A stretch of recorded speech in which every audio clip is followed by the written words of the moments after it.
অবস্থায় মানে আমি ছোটো যখন ছিলাম ছোটোবেলা থেকেই আমি ঘুমের মধ্যে স্বপ্ন দেখতাম আমি গাড়ি চালাচ্ছি।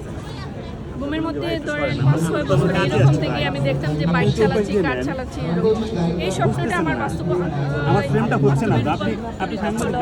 2011 সালে যখন আমি সিলেটে জেলা পরিষদে একটা কম্পিউটারের উপর আমি একটা প্রশিক্ষণ নেই। সেক্ষেত্রে যখন দেখি আমি নিচের মধ্যে দেখি যে আমরা উপরে দোতলাতে আমি ট্রেনিং করে নিচে নেমে আসছি, তখন দেখলাম যে একটা হল রুমের মধ্যে একটা প্রোগ্রাম হচ্ছে। তো প্রোগ্রাম দেখে আমি ভাবলাম যে এখানে কি হয়, আমার মনের মধ্যে একটা আগ্রহ জন্মল যে এখানে কি হচ্ছে। তখন আমি দেখি কি সেখানে ড্রাইভিং সার্টিফিকেট বিতরণ করা হচ্ছে।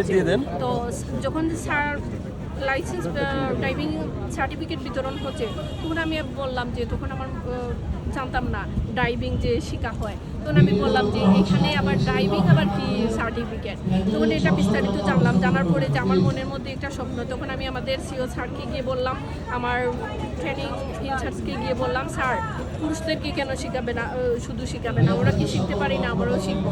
তখন আমার মনের মধ্যে স্বপ্ন জাগলো যেহেতু আমাদের পুরুষে শিখে ড্রাইভিং, তাহলে মহিলাও শিখব। তখন আমি স্যারকে গিয়ে বললাম, স্যার দেখেন আমি করব ড্রাইভিং শিখবো। স্যার বললেন তো আপনি তো একা শিখলে হবে না, আপনি একজন মহিলা, এখানে তো পুরুষই শেখানো হয়। আমি বললাম যে স্যার পুরুষে শুধু শিখবে আর মহিলা শিখবে না, আমাদের কি স্বপ্ন নাই সব নাই।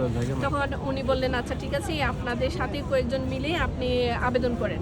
পরে আমার ফ্রেন্ডদের কয়েকটা ক্লাসমেট ছিল, ওদেরকে বললাম, অনেক রিকোয়েস্ট করলাম, ওরা তো রাজি হয় না। পরে জোর করে ওদের রাজি করালাম। রাজি করে আমি ওইখানে সিও স্যারের কাছে আমি আবেদনটা জমা দিই। আবেদন দেওয়ার পর এইটা 11 সালে যখন আমি আবেদনটা দিই, তখন এটা 18 সালে মন্ত্রণালয় থেকে অনুমোদন পাস হয়েছে।